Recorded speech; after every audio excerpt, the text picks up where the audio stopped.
These notes are on the legislative branch, also often known as Congress. This branch has two different houses in it, and really this is where we see a lot of the political parties coming out, the Democrats and the Republicans. The legislative branch was created really off of two basic ideas. The first one is that we have to have laws, and when we studied the philosophers, we really talked about this and looked at that people need some sort of control, some sort of government to make laws for them and make rules, regulations, so that things move smoothly. We know anarchy does not work, so we have to have some laws. Also, that people are busy and they can't make all of the decisions on their own. They need someone else to do that for them so that they can go ahead and do other things. So we actually hire people that are chosen to represent, as representatives, our beliefs as American citizens and to make the laws and rules and decisions that best fit us. All of this is written down in Article 1 of the Constitution. And when we looked at the Constitution, we realized that Article 1 is much longer than the other two articles, well, any of the other articles, but the other two branch articles, Article 2 and 3, because it has so much that they need to do. Congress really has a lot of different responsibilities, a lot of different pieces that they're responsible for and involved in, and if one individual or every individual tried to do everything that Congress does, we'd never have time to do anything else. So you might understand why we have a Congress, but now you might be asking why two different houses of Congress? Why do we have a Senate and a House of Representatives? Well, we need them to be run by representatives, but there was some question. Do we have it done completely by population, therefore giving larger states with larger populations much more control over the country and the decisions made? Or do we make it always equal, so everyone has 5 representatives, giving actually the smaller states more power per person? So this was a huge debate when we were writing the Constitution, when the Founding Fathers were trying to decide, and the solution was actually a compromise. So because both sides were unfair to different groups, we have two houses, one that is based on population, the House of Representatives, and one that is based on being equal and having equal representation, the Senate. So because we have both of those, both sides were happy, and the two of them together are called Congress. So how exactly does Congress work? Well, right now we're in our 112th Congress. We'll actually be in our 113th very soon. But Congress's term begins in January of every odd-numbered year. So in 2013, January, so just a few months from now, we'll be starting our 113th Congress. A term actually lasts for 2 years. Each term is then composed of 2 sessions. Each of those sessions is about a year long. Those sessions break for holidays, usually Thanksgiving, Christmas, some points over the summer. And Congress actually decides as a group when the session ends. There's not a formal end date. They determine when their end date is. The president has some control here, because if Congress leaves, if there was something that needed to be dealt with and Congress is not in session, the president can actually call a special session and make them come back to DC and make a decision. Now, the reason this is important, imagine if there was an attack on the U.S. and we had to react. Well, the president can't declare war on his own. So when Canada attacks and invades the U.S., the president needs a declaration of war. He could call Congress back to have them declare war on Canada. See, I always told you I pick on Canada. So Congress, they work together, but the two houses also have separate pieces that they do on their own. So what we have here is a profile of the current Congress. How many members, males, females, in each the House and the Senate. As you notice, there are many more men than women in Congress, many more white men. We also break down based on race, average age. If you notice, the Senate is 52.1, the House 48.2, a little bit younger. The requirements for each are also a little bit different, which does play into some of that. Now, another piece I want you to look at is the different degrees. You notice most of our congressmen have college degrees. Some even go higher than average four-year college degree. And many have law degrees. So when you look at that, you can see they're educated, they know about the law, they know what's going on. So we really think more educated means you'll make better decisions. And so that's really the hope when people vote for educated congresspeople. So when we look closer and we look at just the breakdown of each individual group, we'll look at the House of Representatives. The House of Representatives has 435 members. These are all based on population, the way they're divided by states. 242 of those are Republicans, 192 are Democrats, and currently at the time the slide was made, there was one vacancy in Congress. So you can kind of see how it's laid out there on the right. They actually do sit, when you hear about left of the aisle and right of the aisle, they actually sit on those sides of the aisle based on whether or not they're a Republican or Democrat. Independents and other parties sit in the middle. So as you can see, when we look at the Speaker of the House, these are some leadership positions in Congress, in the House of Representatives. The Speaker of the House is in the Constitution. That's John Boehner. He is a Republican, so they come from the majority party. The Speaker of the House always does. That's the party that has the most members in Congress. Minority is fewer members. So the majority party would be the Republicans. So the Republicans would nominated Boehner for his position, and then both sides, both the Republicans and Democrats, voted to approve him. So he is the leader of the House of Representatives. We also have some people who are kind of the leaders of their different parties and try working to get policies passed that their parties support. Those would be the majority and minority leaders. So we have both a Republican and Democrat for those. The name changes based on whether they're the majority party in Congress or not.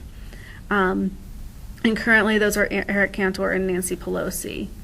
You might also know Nancy Pelosi's name because she was the Speaker of the House in the 111th Congress when the Democrats had a majority in the House.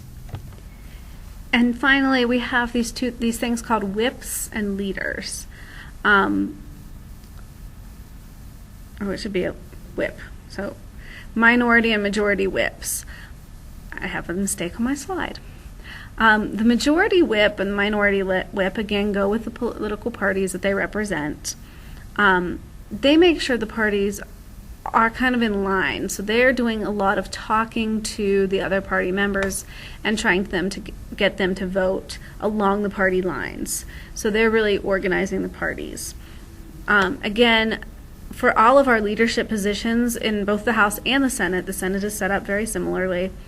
They are nominated by their own party, and then they have to be approved by the House as a whole. So this map actually shows where the different candidates come from, which areas of the country have representatives who are Republicans or Democrats. So the red is the Republicans, the blue is the Democrats. The plus and minus is actually from the last election. So this is from the 2010 election. House of Representatives, their terms are 2 years. They serve for 2 years, then they have to run again.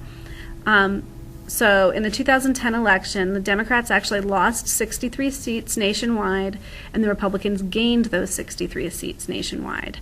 The darkness of the color actually kind of shows how many there are and how embedded that kind of idea is, that political party is in that area. So if you look at Colorado, you can see that the outer edges are Republican, but then just around the Denver area, the Front Range area, we have a lot of red and blue split up. So we're kind of an interesting place, and we've talked in class about how we're also a battleground state right now for the presidential election. So the Senate is set up very similarly to the House of Representatives, except that it only has 100 members.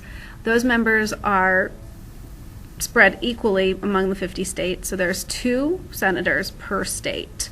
Currently, the Democrats have a majority in the Senate. There's 47 Republicans and 53 Democrats. And again, they sit on the different sides of the aisle. You can actually see, again, the picture of how it is. You can tell there's fewer of them.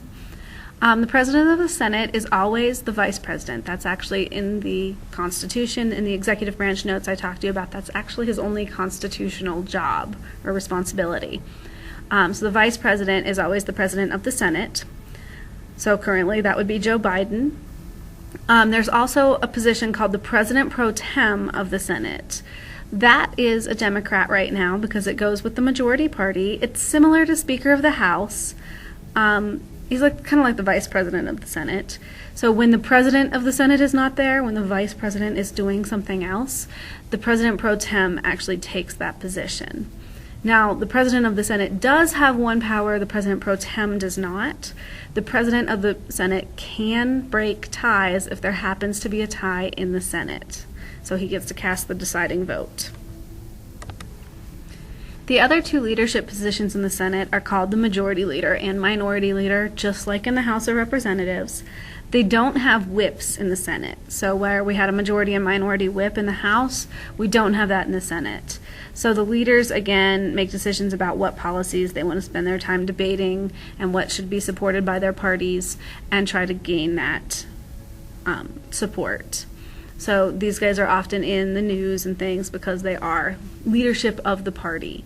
And they get their positions, as well as the president pro tem, they get their positions in the same way that the House leadership does, where the party nominates and then the entire Senate will vote on who should have that position.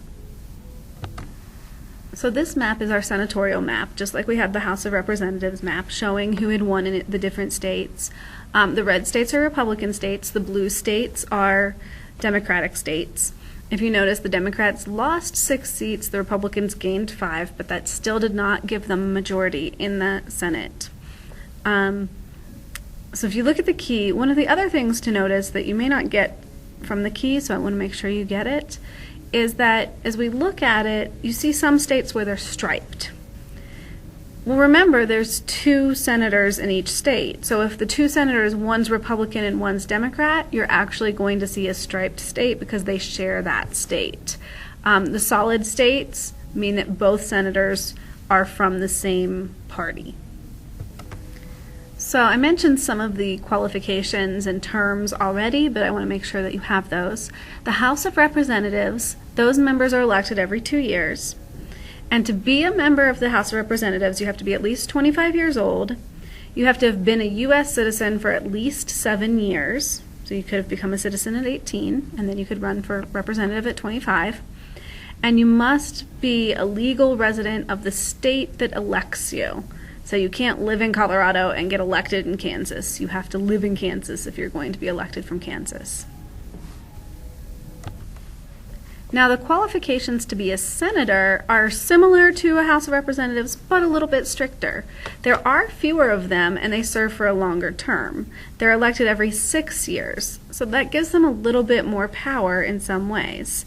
So they do have to be a little bit older, 30 years old. They have to have been a U.S. citizen for at least 9 years, and they have to be a legal U.S. resident of the a legal resident of the state that they get elected from. So that piece is the same. Their age and the years as citizen are a little bit longer. But again, that's because there are fewer of them. They serve a longer term. It seems like it's maybe a little bit more responsibility, a little bit more steadiness to who's in that office. Now, if I briefly address our fun fact down there, the majority of the people who get elected are actually incumbents. The people who are already in office tend to get reelected. The reason for that's name recognition. They don't have to spend as much because you've already heard of them. So that is a way, once you get into office, you actually have an advantage. So if you think about it, what does that say about the other 4% who don't get reelected into office? That name recognition didn't help them. Yikes, what do you think they did? Okay, so you meet the qualifications to be in Congress.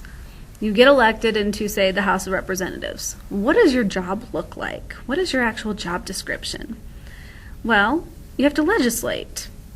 It is the legislative branch, after all, which means you have to make laws. That's the main job, the main responsibility of the legislative branch. You can vote on legislation. So you have to make sure, so you create the laws, and then you actually have to look at what others have created and vote on those and make sure that you get good laws passed.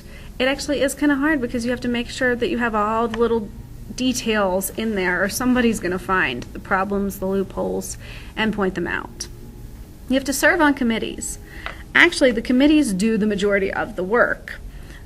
Bills, laws that are proposed go to committees. Committees adjust them, add to them, make them better, hopefully, or add to them to make deals to get them passed. This is where sometimes you get some weird things in a bill or a law, because there have been deals made and somebody wants something that has nothing to do with the law, but they say they'll only vote on it if you put that in.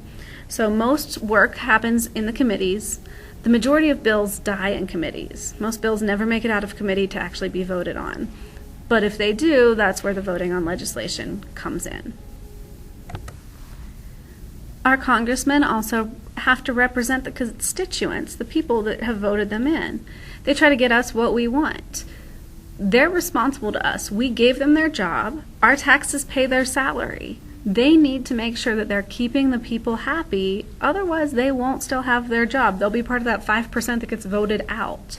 So they need to keep us happy, but also know what they need to do to keep us happy. So they do have to go back to their own states and talk to the people that they represent and make sure they are representing what the people want. And finally, the fifth part of their job description is they have to be a politician. They have to argue, they have to campaign, they have to push for what they want, they have to be a part of their party and represent their party as well as their constituents. So that's really part of their job. They are politicians and they have to do that. So that would be their fifth part of their job description. So we're going to end on this map of our representatives in Colorado. You can see the Colorado map there. Our senators are Udall and Bennett. And then representatives, depending on which district you're in, would be either DeGette, Polis, Tipton, Gardner, Lamborn, Kaufman, or Perlmutter. Some of those names might sound somewhat familiar to you. So all of them go to Washington, D.C. to nationally fight for the policies and desires of Coloradans. So they are the people that you want to know if you want something to happen at the national level. So we're going to end on this slide. Make sure that if you have any questions on the legislative branch, you bring those to class.